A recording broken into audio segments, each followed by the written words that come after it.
Welcome to Coming from Left Field, where we have conversations about politics, books, and current events with your host, Greg Goddles and Pat Cummings.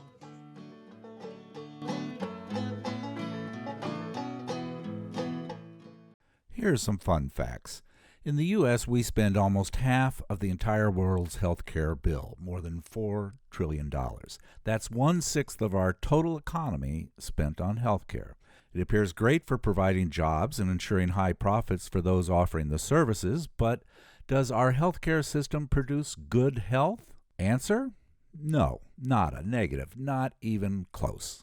Let's discuss. Well, warm greetings, everybody. I am so excited to have our guest, Steve Bezruchka. Am I saying that wrong? Bezruchka. Bezruchka. And I came across you through a friend actually sent me a link to you, and you're have quite an interesting background, pretty good educational pedigree with Stanford and John Hopkins and Harvard, and you ended up as a emergency room physician for 35 years, and also worked same time University of Washington in their Department of School and Public Health. And what I'd like to start with, though, is your first book, Nepal's Traveler's Guide, Trekking in Nepal, a Traveler's Guide. And essentially that's directly related to what you're doing right now. Tell us about that. Okay. So I had been a graduate student in mathematics at Harvard in the late 60s, and I decided I didn't want to continue in mathematics, and I went back to my earlier love for medicine, but it was too late to enter medical school that fall. So I spent what people now call a gap year in Nepal. And I went to Nepal attracted by the high mountains because I'd spent a lot of time climbing. And during the year that I walked, I spent the entire year walking. I kept notes, and in 1972, the first trekking guidebook to the country was published. I was the author. And the page you held up, the cover you held up, is the 8th edition published in 2018, along with a co-author, because I'm now 80 and I'm rather lame and can't update the book. But I learned a tremendous amount about the world and life and me by having spent about 10 years in Nepal. In the mid-70s, I set up a community health project, a week's walk from the road. And in the 1980s, I set up a remote district hospital and taught Nepali doctors there. And a variety of projects continued. So Nepal has been not only a home for a long period of time, but a lifelong learning laboratory. Well, I start these podcasts usually with this short little clip, and the somewhat related to the topic we're talking about. And I think it was with you who said that we spend an awful lot on healthcare. About half of the world's healthcare bill, approximately $4 trillion plus, we spend in the United States, and that we spend a lot of our economy on healthcare, 1/6 of our economy, which is, I'll just make this up, but it's probably accurate, probably about twice what other, major industrial countries spend. And do we get good health? And the part of the problem, the part of the thesis of your book is there's a distinction between healthcare and health, and we don't necessarily get good return on our health. Did I capture that fairly correctly? Yes. The basic question to ask is, do you want health or health care? And in the United States, we conflate those two terms. Think of our language. We access health, pay for health, get health, insure health. Nothing of the kind. It's healthcare. We access healthcare, pay for healthcare, get healthcare. So healthcare and health are two very distinct concepts. And you're really asking the question, is it consuming healthcare that produces health? And the answer is, of course, a resounding no, can't be, because, we, since we spend half of the world's healthcare bill, if consuming healthcare produced health, we should be healthiest country in the world. And that distinction has not been the case since the early 1950s, when we were one of the healthiest countries in the world. And as an emergency physician, the easiest diagnosis I could make in the ER was that somebody was dead. It's very hard to fake death. So I like to focus on mortality, being alive or dead, as a good measure of health. If you're not alive, there's certainly no way you can be healthy. So it is very easy to get mortality data. When you're born, a birth certificate is filled out.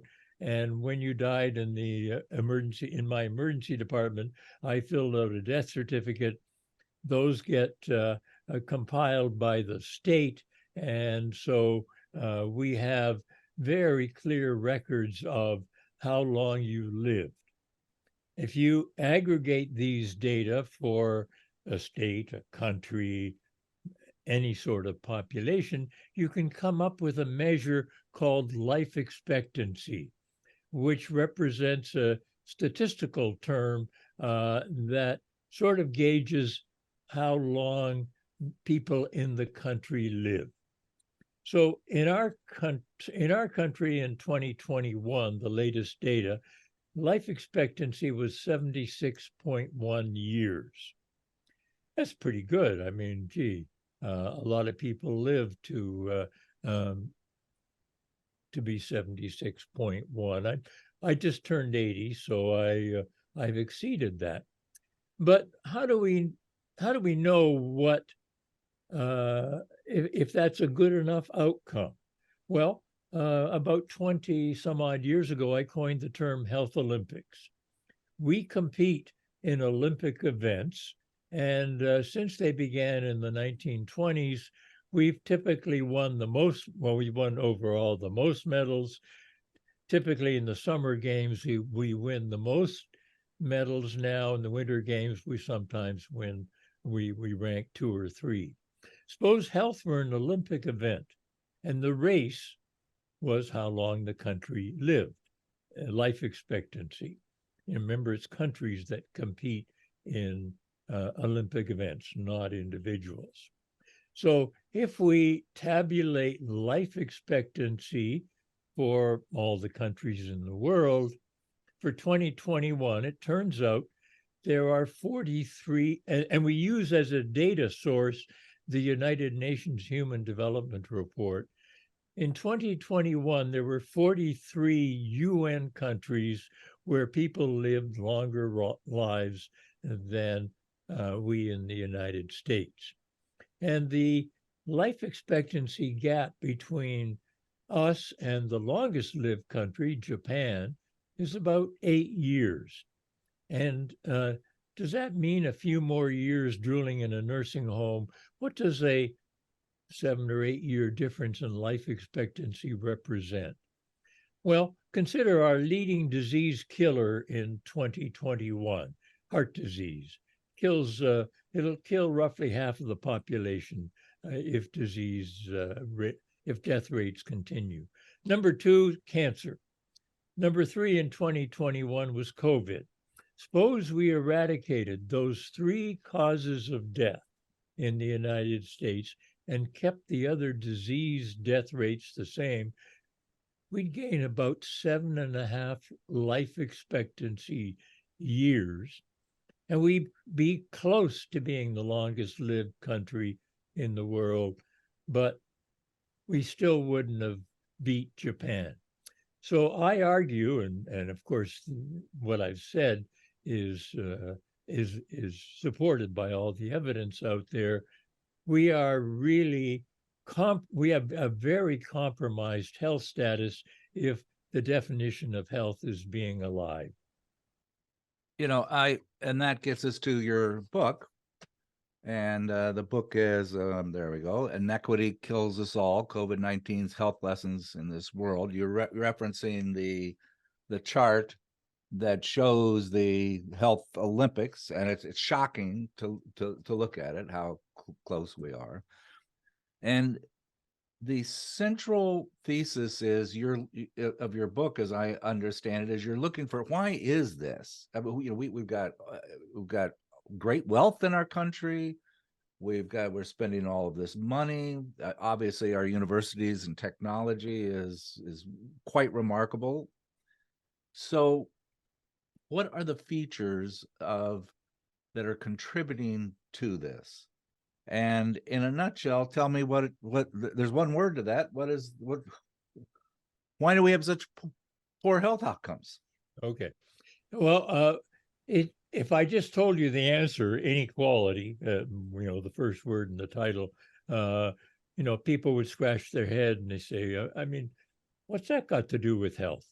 So when you do surveys of public opinion about what produces health, and I'm referring to a survey out of Boston University School of Public Health that asked it was an internet survey of a large population in the United States asking what they thought mattered most for health. And they gave them 8 choices. And the one they ranked the highest, in the public ranks the highest, is healthcare or medical care. The choice they ranked the lowest was politics. So most Americans don't think politics or political choices matter in terms of producing health. But if inequality is what's killing us, how does inequality in a society get produced? It's the political choices we make. And we have decided to increase inequality in this country on a huge scale. Robert Reich, Clinton's Secretary of Labor, describes it as a wealth pump. From 1980 to 2019, we transferred $50 trillion from the bottom 90% to the top 1%. Now, how much is $50 trillion? That's 50 trillion, that's with a T.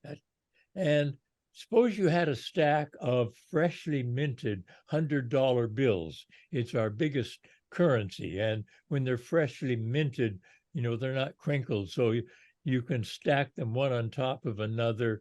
And how high would a stack of $50 trillion bills stand? It would reach almost to the moon. That's sort of one way of trying to conceptualize how much money the rest of us have given to the 1%. You remember the 1% that came out of the whatchamacallit? Occupy Seattle. Thank you. So how did we do this? How did we have such a massive wealth transfer? Well, it started in the late 1970s, and with the election of Ronald Reagan, he said, his policies were, the problem is we have government. We should just let the market work its wonders and let the rich have as much as they can. Remember, trickle-down economics. And so he basically said, let the rich have as much money as they can, and they will invest it, and that will be best for us through so-called trickle-down economics. Well, it didn't trickle down, it gushed up. And these were policies, we can call neoliberalism or market fundamentalism, and they were seeded specifically by the rich, because after the roaring 20s and the Great Depression, back in the 1920s, the richest 1% had almost half of all the wealth in this country. And then through a variety of policies, including the New Deal and many others, the wealth of and the high taxation that the New Deal spurred, by the 1970s, the richest 1% had seen their wealth share decline to 24%, from half to 24. They had more money than ever before, but their share was less. And there's always only one thing the rich and powerful have wanted out all throughout history, and that's more, or everything if possible. Yeah. So they devised a series of policies, and now their wealth share is back where it was. It's actually exceeded where it was in the 1920s, but it's certainly, they have half of all the wealth. Now, I want to say that you have to look at the business press to understand what's going on. And Business Week in 1974, there was an article saying that, and this is as near a direct quote, it would be a hard pill for Americans to swallow, the idea of doing with less so big business can have more. Nothing in modern economic history compares in difficulty with the selling job that must now be done to make people accept the new reality. And that's what happened in the late 1970s. We were told it was best for us that we have less so the rich can have more. And somehow we bought into that. I mean, that is the really amazing feature of the last half century. We have willingly given up what little we had to the rich, and we did this through policies of taxation. If we look at who pays the lowest rate of combined federal, state, and local tax, I'm quoting data from 2018, the richest 400 pay the lowest rate of tax, 23%. Now, back in the 1950s, they paid over 70% of their income in taxes. And we decided, no, we don't like the rich to pay so much tax. That's an amazing paradox. You know, Greg and I have done, you will be our 68th podcast. And this theme has, how many podcasts have we done on neoliberalism and Greg, and the transfer of wealth and, the destruction of unions, which then contributes to income inequity. I don't know. What are your thoughts, Greg? Yeah, Steve's right about inequality. I mean, it's no question this society's become more and more unequal, and it's accelerated in the so-called Reagan-Thatcher era, in the late 70s when Carter started deregulation, and then Reagan picked up on that and shifted everything tax-wise to the rich. No question about that. But I think there's something of interest that you brought up earlier, Pat. You mentioned that we spend twice as much as other developed countries, and we get much worse outcomes, which suggests it's inequality, but it's the structure as well. My friend Phil, who's a veteran who uses the VA, he reminds me all the time that he has, and I know Steve doesn't like the term healthcare, but he has healthcare at the VA. I have health insurance. And that's a critical difference that he points out. And I think that's really leads us in a direction of where we can find some kind of solution to these inequities. For example, if you go back to the 60s during the Johnson administration, when Medicare was introduced, outcomes were spectacularly increased because the elderly were getting Medicare. And then if we compare our outcomes with other countries that also are neoliberal in their economic approach, they nonetheless have marched on further with life expectancy while we have went on the decline. So I'm more inclined to think we have to look at our system that we have in this country as the reason we have such bad outcomes and we pour so much money into it. And that system is privately driven as compared with Canada or UK or Germany or other advanced countries or Japan. And I would just add one thing, because I think Steve's exactly right. We need to look at life expectancy. We can talk out of our hats with anecdotes, well, you can't get health care in Canada, blah, blah, blah, or here, my doctor's great, and all that. The truth comes down to life expectancy. And when it's going down, we got a problem. I would just add to that infant mortality is another measuring stick in which we fail abysmally. And it's not so much related to cancer and heart disease as it is to our system, the system that we have in this country. So I don't know, what you think there's a systemic answer here, Steve, maybe in a system like they have in Canada or like in the UK. Well, let me backtrack a little bit, because you said all sorts of wonderful things happened after Medicare was introduced in the Johnson administration. So births and deaths are all accurately recorded in the United States. I think we have to trust that data.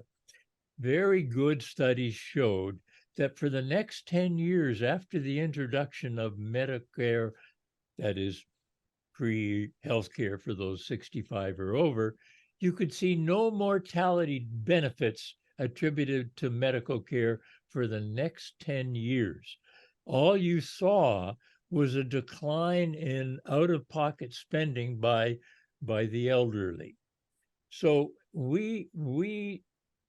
so there was no mortality benefit that we could discover attributed to medical care. Now, I've worked as a doctor for 40 years, so I went into medicine because I thought it did a lot of good. And then I had to confront the evidence. And that got me to having to change my mind about what my life's work had been about and how much good it did. And changing your mind is one of the best ways of discovering whether you still have one or not. So let me go back, and you said health insurance, or you said, and you want to say health system. So health system, if I were to consider the word, should be a structure that produces health. Can't be healthcare, okay? Healthcare can be a part of that system. I'm not saying we shouldn't have healthcare. I devoted so much work in my life to that.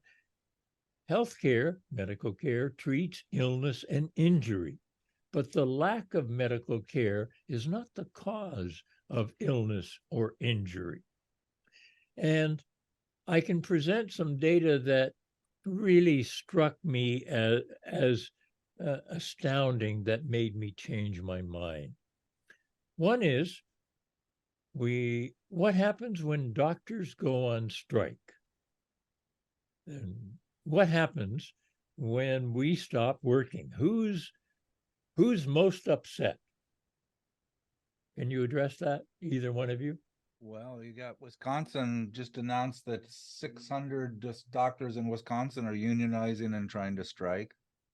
So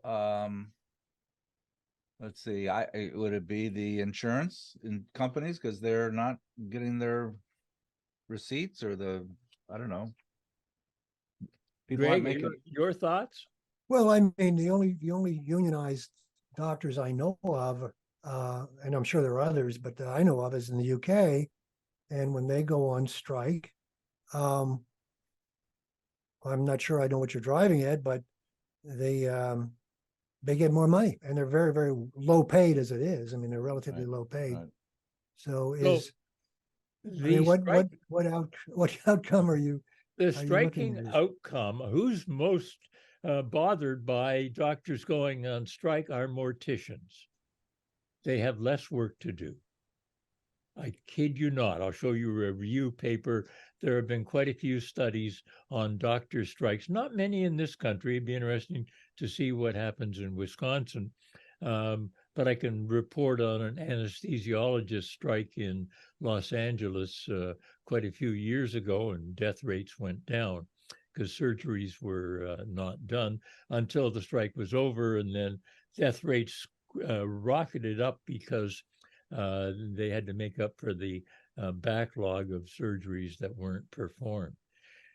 That is a striking finding, and you got to be careful, you know, because people will think you're absolutely bonkers if you say that.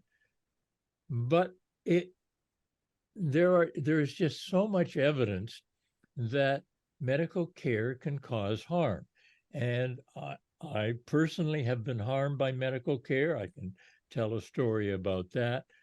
I have harmed others by providing medical care, and I've killed others by the medical care I provided. And I'll admit to that. And you know, I didn't go to jail. I didn't go to court. I was, you know, it was just a part of what it means to be a doctor. You kill people, and you know that's and so you know, presenting this information in this podcast will make some people say, "Oh, this guy is nuts. I'm not going to listen anymore." But since we are trying to ask, does healthcare produce health and is there a systematic approach? So again, you know, I have a very science orientation. I want to look at studies. I want to critically examine those studies. I want to look at reviews. I want to look at criticisms of the studies. And so there's an extensive literature on what I call medical harm. And although people get emotional about it, it can't be true. They haven't been able to refute the idea. You mentioned Johns Hopkins, where I went to public health school. A paper in the British Medical Journal in 2016 reported that medical care was by surgeons at Johns Hopkins reported that medical care was the third leading cause of death in the United States. Mm-hmm. Well, you know, if you look at the commentary to that paper, a lot of American doctors said, "Oh, this is nonsense," but nobody could refute it. Right. I mean, the data are that strong. But let me digress a little bit and say, well, so a review paper done by people at Stanford University said, what are the best study out? What are the studies out there on the benefits that medical care can provide to avert mortality? And they said it's on the order of 10%. So about 10% of deaths can be averted by properly provided medical care. You find this 10% number in a variety of sources. The Minnesota Department of Health, in its report to the legislature, had a pie chart, and they put medical care 10%. Certainly not much higher, and so we have to ask, what else really matters?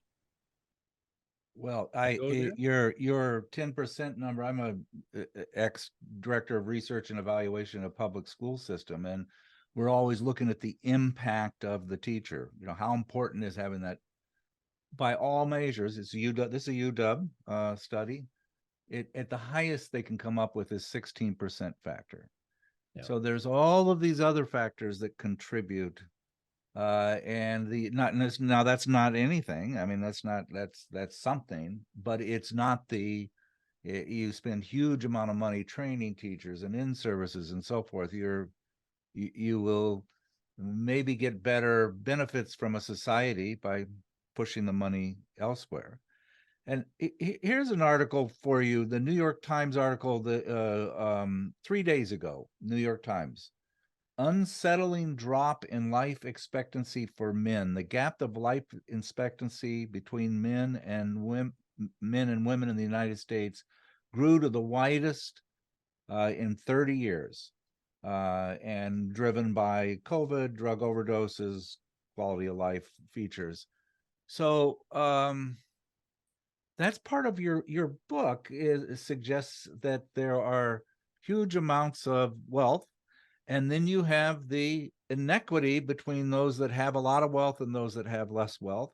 And as that number gets bigger, the relationship between all of these other features in health is it's just direct. It's traceable. You can chart it. You can see it.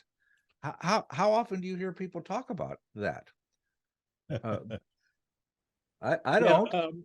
I just came back last night from the American Public Health Association's annual meeting in Atlanta. And the American Public Health Association has had its slogan of healthiest nation in one generation for many years. That implies that we're not the healthiest, and that implies that in 20 some odd years, we could become the healthiest country. Well, they've actually dropped that healthiest country in one generation slogan just because our health has been declining so much. It's going in the wrong direction. Anyway, I was able to get a panel discussion, champion conversation to follow the opening ceremony, in which the title I proposed and got accepted, U.S. Health Decline, a Population Health Emergency. And the panelists were Sandro Galea, the Dean of the Boston University School of Public Health, Mary Bassett, an African-American who was New York City Health Commissioner, Stephen Wolfe, who was the lead editor of the Institute of Medicine's 2013 report with the title, listen to the title, U.S. Health in International Perspective, Shorter Lives, Poorer Health. That was the title in 2013. And the fourth panelist was Donald Warren. He's an American Indian. He grew up on Pine Ridge Indian Reservation, became a doctor. He started a public health school in the Dakotas, and now has become the indigenous provost at the School of Public Health at Johns Hopkins that I mentioned. So here we have these very highly esteemed four panelists addressing our U.S. health decline.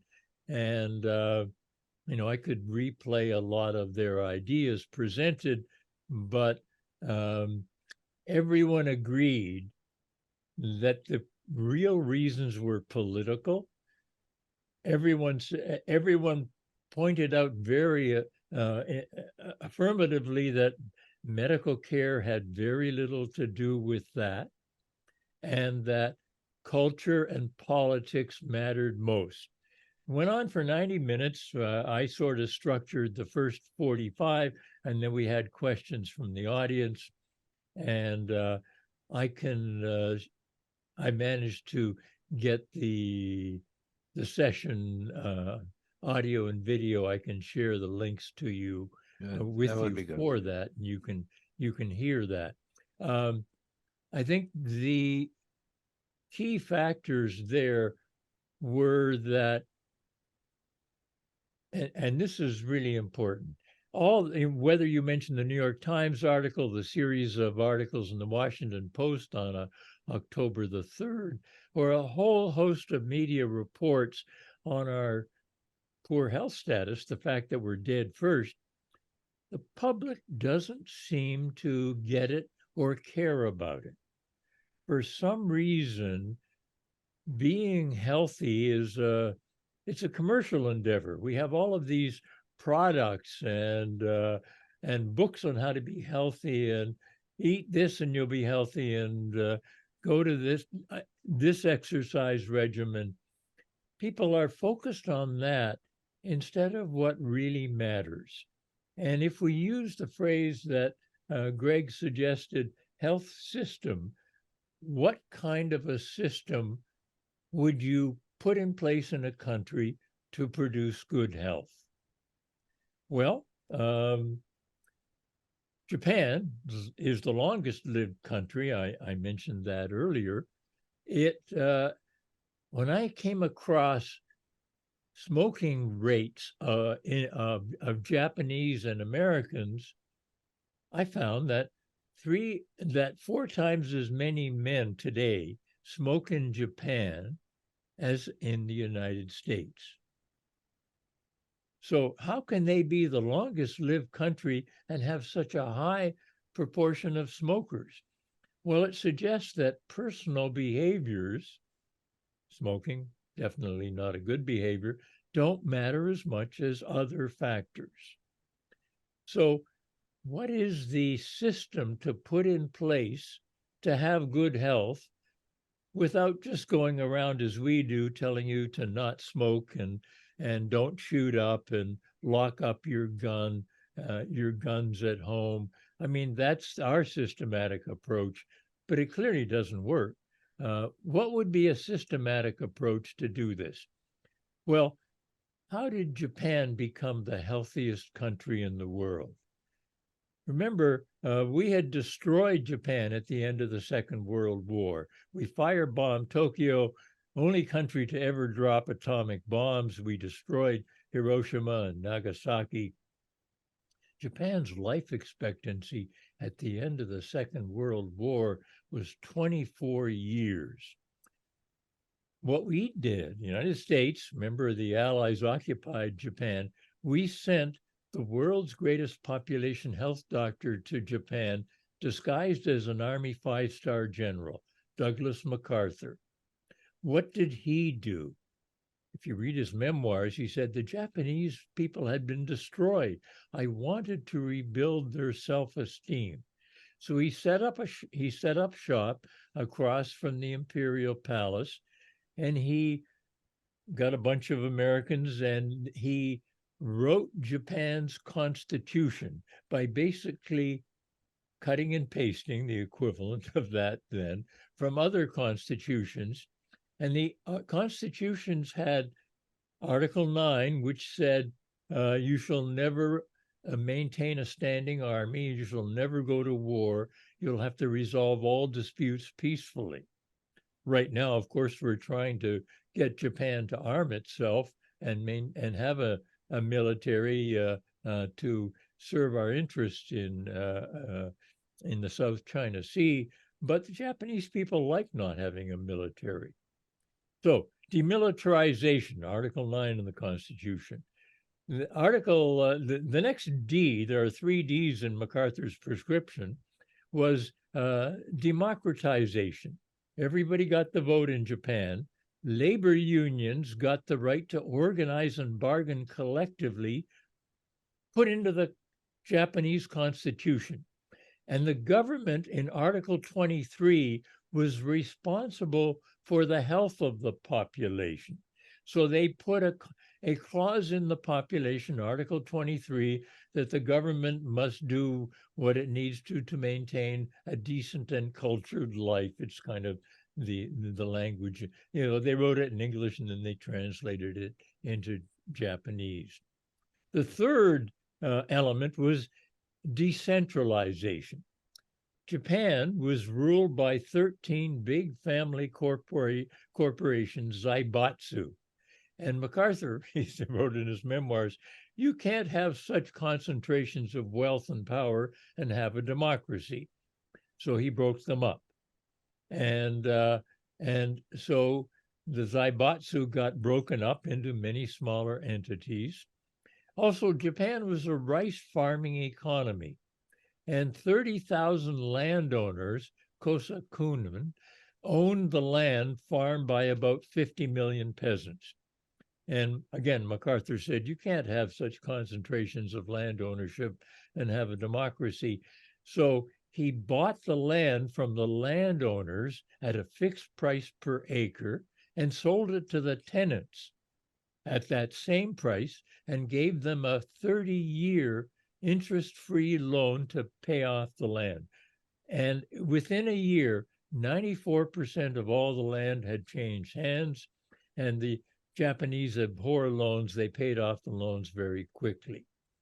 what followed, so this was and he also legislated a maximum wage. MacArthur's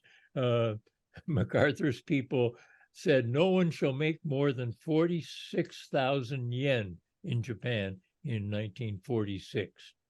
That would be equivalent to about $400,000 in US currency today, and many of us could survive on that if we had to.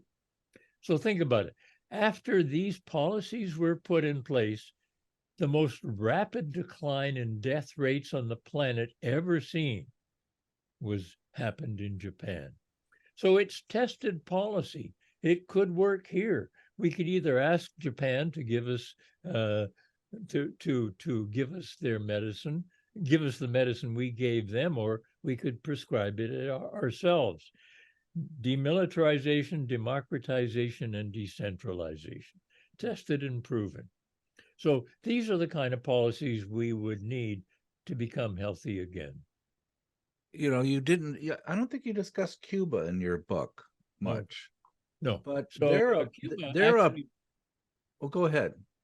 Cuba actually, I would say, does have a health system. I visited Cuba in 2015, and we traveled, sort of independently traveled around the island. Something you can do if you choose to, rather than going on a tour. But Cuba has financial supports for people in place. It's struggling now. Healthcare is free. Doctors live in their communities, and they don't make much money. So often the community will bring them extra food or supplies. They value them. They have polyclinics. They have something I learned from a Cuban doctor. And you mentioned infant mortality rates. They monitor in the community infant mortality rates in the area under the jurisdiction of a doctor. And if there's an infant death and the doctor is found to be not providing adequate services, he or she can lose her job. So doctors are responsible for health outcomes in Cuba. I didn't know this beforehand, but it's a remarkable finding. Suppose doctors here were responsible for health outcomes. Boy, we'd have a very different system. The other thing in Cuba is they have a lot of doctors per capita. They have about 5 times the number of doctors per capita that we have here in the United States. And there are more medical students in Cuba, small population, than in the entire United States of America. And there's one medical school, ELAM, that takes foreign medical students and educates them for free, and pays them, a stipend to live off. And the medical school is concentrated slightly west of Havana, and they have admitted a number of Americans from the Bronx and sort of poor parts of the United States, and who have received their medical education in Cuba. So for a variety of reasons, I think, and Cuba, despite all the sanctions and the way we've been strangling it for over 60 years, has at least as good outcomes. Numbers. Yeah. How bad is capitalism? If you just want to be simplistic, how bad is capitalism in this equation? One of the things that I do, we had on Mark Vonnegut, Kurt Vonnegut's son, who's a doctor and a wonderful man. And he was saying what he does at night when he watches the news is the new drug commercials comes on. He has his iPhone out and he figures out the cost per year. Yeah. That medicine to stop tardive dyskinesia is $70,000 a year. It's just unreal. So the question I have for you is, it seems like structurally we have allowed the profit motive to extract wealth from the population. It's not showing up in good care. It's showing up in their profits. Oh, sure. I mean, I profit mean, share is, that's it's so simple, but it seems like it's a good part of the problem. What did MacArthur well, do? capitalism is the problem. The focus. You know, what is capitalism? It's a system of employers and employees, and maybe 1 or 2% of the country are employers, and they get to dictate the wages and the work that's going to be done, and the rest of us are employees, and we have no power in the workplace. Let me describe my own situation as an emergency doctor back in the 1970s. I worked for a company called Emergency Medical Systems based in San Francisco, and I staffed an emergency department in Los Baños in the Central Valley. The San Francisco organization had a contract with the hospital that paid the organization $50 an hour, and the company staffed the ER and paid the doctors there $16 an hour. So I was an employee. My wage was $16 an hour, but for every hour I worked, $34 went from the hospital to the company in San Francisco. And of course, 24 hours a day, 365 days a week. Now, the contract with my particular hospital was not as high paying as some other hospitals where they paid $100, $200 an hour. I worked up in Red Bluff for a while, that contract there. I got $30 and $70 went to San Francisco. So David Holbrook, the boss of the company in San Francisco, had 30 hospital contracts in California. And so what did he do? He raked in huge profits, had minor expenses. And what did he do with his profits? I saw a notice in the San Francisco Chronicle at the end of the year I worked for him saying that he'd bought a bank in San Francisco. That's what a capitalist does. They take their profits and they reinvest them to gain even more. And, buying a bank is basically a license to print money. So he was a capitalist and I was an employee, and the distinction there was very clear. Yeah. Greg, what do you think? Well, just to take a moment to address something that Steve said earlier about Medicare, because I was struck by that. Actually, there's a 2006 study by Finkelstein and McKnight from MIT and from University of Oregon, which shows, and this is by a weighted, you're a mathematician, a weighted view, not of the overall population, but in fact of 65 and over, 75 and over, and 80 and up, and their outcomes, their mortality rates. And from 65 on, from the earlier 20 years, it's fairly stable. From 65 on, almost immediately, which shocks me, it goes down. In other words, the outcomes for elderly people go down dramatically because of Medicare. So I can send you a link to that if you'd like. Sure. But I think that's something to consider in terms of evaluating Medicare for all as an answer to our problem, because I think people would welcome that kind of a drop for the general population in terms of life expectancy. I'm glad you brought up Cuba, because I think that's a far better comparison of life expectancy. And I got to tell you, I'm not impressed with Douglas MacArthur. He's not one of my idols, so forgive me if I'm a little tough about that. But if you look at the within 1 year life expectancy of one another, the top countries are mishmash: Hong Kong, Macau, Japan, Switzerland, Singapore, Italy, South Korea, and Spain. So you've got European countries, you've got Asian countries, and in the midst of that is Japan. So I wonder if a better measure of your thesis, that inequality is related to health, would not be a deep look at Cuba rather than using Japan as the example, because its outcomes to this day are very similar to the outcomes of other countries that are vastly different in Right. terms of their history. So just something to consider. Next book. That's the next book, Greg. So one thing we haven't talked about yet is early life. Oh yeah, I want to talk about that. Yeah.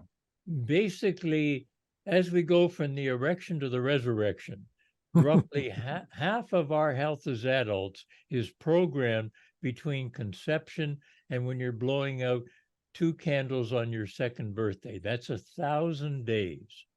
So healthy countries privilege or do things in the early life that then produce healthy adults. So what are the kinds of things you can do to promote a healthy early life? Well, one of the things you can do is give a working woman who's pregnant paid time off after she has her baby as a national policy. Only 2 countries in the world with a population of 1 million or more don't have a national policy of paid maternity leave in the country. One is, of course, the United States. We say we can't afford that. And the other is Papua New Guinea, half of a big island north of Australia. Just go north. Well, in Cuba, you get of course, all these other countries. Cuba is very generous. Let's take one of the countries that's near the top in the Health Olympics, Sweden. In Sweden, it is mandatory to take 444 days of paid parental leave at your full pay. And and it can be split between the mother and the father. The father has to take a minimum of 13 weeks. The rest of the 2 years is at 70% paid. It can be optional. You can count out of it, but most people don't. So essentially, you're supported for the first 2 years. And when your child is then age 3, you can put your child in a Swedish government-run daycare center that's free. And what are the requirements to work in a Swedish government-run daycare center? You have to have an advanced degree in play. Because what's daycare? It's socializing the child. You want experts there. What are our requirements to work in a daycare center? Well, no recent history of sexual abuse of children and ability to work at minimum wage, or if not less. So we get what we pay for. You know, James Heckman, I think you mentioned him, Nobel Prize winning economist. No, you didn't mention him. He reported that investing in early life pays the greatest dividends later. I mean, he won a Nobel Prize for his research. We don't invest in early life. We know many studies show that Sweden, for example, spends more government money in the first year of a person's life than in any subsequent year. Where do we spend our government money throughout, in early life? We spend it on teenagers for remedial actions for all the bad things that have happened by then. So, and the cost of daycare is just, my niece lives in Seattle, is an attorney, has 3 young children, pays approximately $90,000 a year in healthcare, in daycare cost. Right.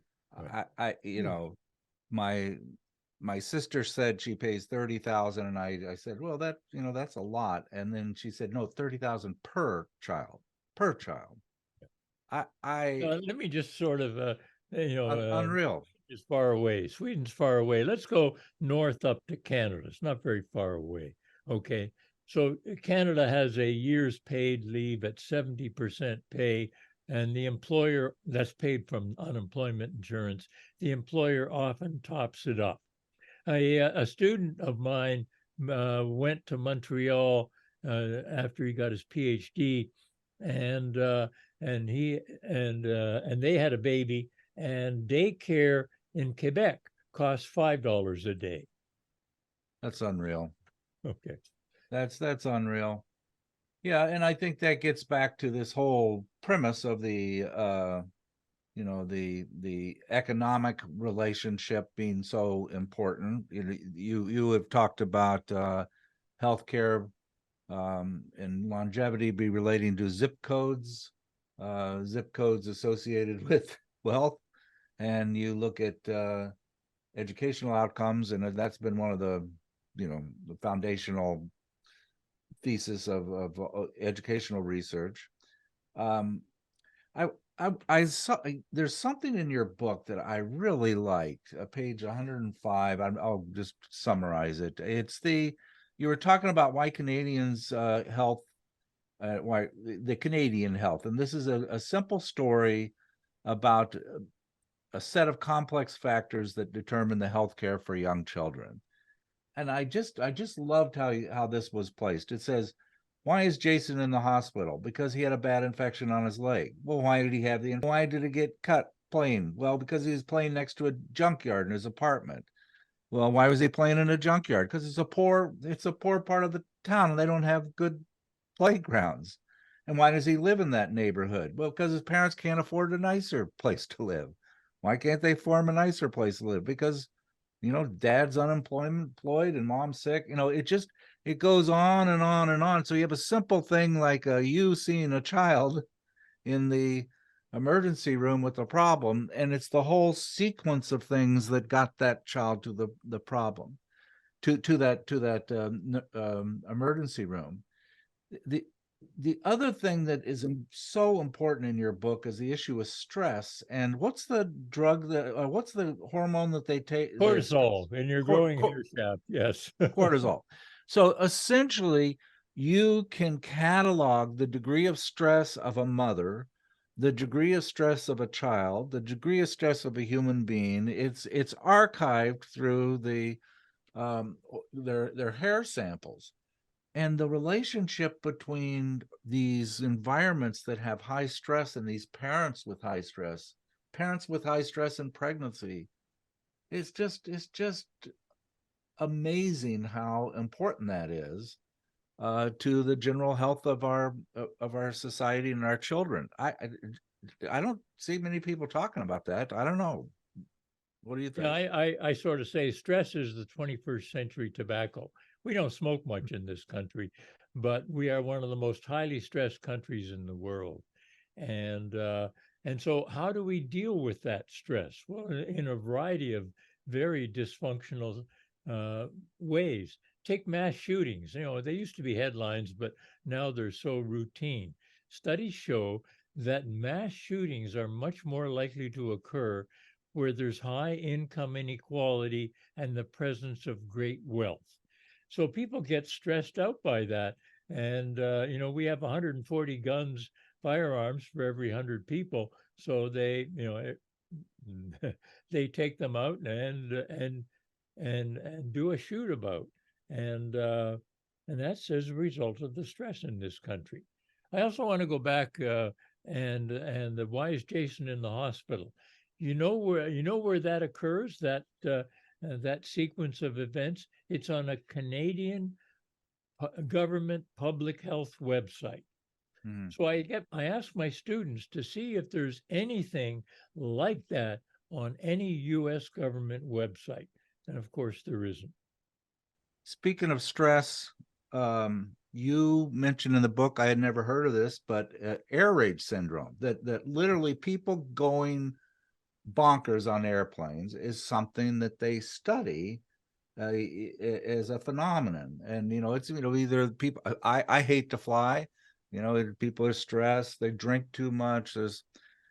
But tell us about the issue of the how they enter the plane and whether they go by the first class people or not, and how that correlates. That anyway, tell that story. That's amazing. So we are very sensitive to class differences between us. So air rage is this phenomenon that you sort of mentioned. And flying home yesterday from the meetings in Atlanta, there was an announcement over the PA. If you see any unruly behavior, please report it to the flight attendant. So I don't remember these admonitions before, but studies began looking at belligerent behavior, sexual advances, smoking in the laboratory, and so on. And they found that, and they classified these as air rage, and they found that if there was a first-class cabin in the plane, there was more air rage than in flights without a first-class cabin. If there was entry through the first-class cabin rather than behind it, as on big jumbo jets, there was more air rage in first class. It's like those people don't want to see us walking by them. They get wigged out by that and become belligerent. And so, if you have a big jumbo jet and entry is behind the first class cabin, there's less air rage in first class. But and these were studies. The first studies were done before COVID hit. And COVID has really increased the amount of not only air rage, but road rage. Sometimes people will take out their guns and shoot at somebody in a car next to them because they're so wigged out. So we are just incredibly sensitive to these issues. And to use the jumbo jet metaphor, studies showed that from 1980 to 2019, there were 11 million excess deaths in the United States compared to the average of the other rich countries. We're just looking at the more populous rich countries in this study. So 11 million. Do the numbers, that works out to about 600 deaths per day. It's like 2 jumbo jets crashing fully loaded, crashing every day in this country. That wouldn't happen in other rich countries. Or another way of, as the study put it, if 2 people who die under the age of 65 who died in the United States, only one would have died if they lived in Canada, Australia, Germany, Japan. Only one would have died. So trying to present the huge carnage in this country is a real challenge, because for some reason, we have all these horrible news events in the media, but we're not talking about what is a much greater carnage, which Right. one 9/11 every 4 days is happening, and we just let it go by. We're stressed. We are. Greg, any thoughts? Do you think that senators wanting to beat up people testifying in Congress is related to general public Congressional health? rage. Yeah. Well, we're in a hell of a spot. That was aren't a we? We're in first, hell of having a Bernie spot. Ward trying to talk down a senator from punching somebody. That We're was in a hell that of was a good. spot. That's the worst since before the Civil War, when a representative beat the hell out of one of the other members with a cane. So we're in a hell of a spot. Not a good place at all. Yeah. But I really appreciate the connection between health and inequality. I think that's essential. That's certainly the place that any solution has to begin with that. And we have to find our way from there into solving this. And it's embarrassment to see how many people die in this country for no reason at all other than bad health. And other than inequality. Remember, Other than inequality, right? Anything we can do? You mentioned Doctors for Social Responsibility isn't just doctors. Is that right? Yeah. So we have, there's a national organization, Physicians for Social Responsibility. Physicians, yeah. And I belong to the state one. And maybe half of our members are not doctors. Find some local group you can work with. The other thing I tell people, we've got to get good at talking about the basic ideas.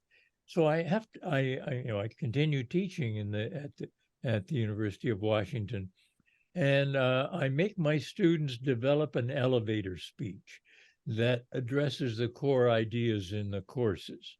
And I tell them to practice. And as they get better at it, I tell them to practice around dinner time when they get a marketing call that's being recorded for quality assurance purposes, because that person can't hang up. So you can practice your speech then and get better and better at it. I have a lot of killer facts that I've sort of seeded here, and I practiced them with marketing calls. And the other thing is, I see that Richard Wilkinson's your buddy. He's a great source for this, isn't he? Tremendous. And tell us about him. He's British physician or just a researcher? Okay, so Richard Wilkinson, he was studying health outcomes, and in 1976 wrote to the government, and he said, poorer people have poorer health, and I think this needs to be studied. So the letter led to a report that was published in 1980 called the Black Report on Health Inequalities. So he was the one who seeded the idea for the report. Unfortunately, by the time the report was published, Thatcher was in office, and so the results were shelved. But he's the one who has popularized the income inequality, worse health relationship. His book with Kate Pickett, The Spirit Level, Why Greater Inequality is Better for All of Us. The UK title is a more sanitized title in the United States. And I spent a month with him in Nepal trekking, and his powers of observation. I spent all this time there, and yet seeing the country through his eyes gave me a lot of new questions to address. He's an amazing person. Okay. So he's written, he and Kate wrote The Spirit Level, followed by another book, The Inner Level, following up on those ideas. Very important books. They're both referenced in Inequality Kills, and Richard wrote the foreword to my book. I didn't really know him, but I've done a couple of his TED Talks. Quite good speaker, and he's Yes. You see, you guys fell from the same tree. That's for sure. Hey, thank you for coming on. This has been a great way to spend Thursday, and absolute loved your book. I think I told you I bought a hard copy to give my son, who does a lot of work with early childhood, and it's laid out well. Is it a textbook because you have footnoted so well, and the questions and organization, or is that just your math brain working? Yeah, Routledge is sort of an academic publisher now, so they wanted it to have that format. The big problem was they priced it too high. It is a little pricey. $43 for 230 pages, and I couldn't. I even offered to subsidize the book. We've had a couple of people like that they just get to a publisher arrangement, and some of the books are a little more expensive, but in the big scheme of things, it's not. It's a couple of Starbucks. It's worth it, very much worth it. So thank you. That's good. Thank you very much. Thank you, Greg. Thank you, Greg. Yeah. Thanks.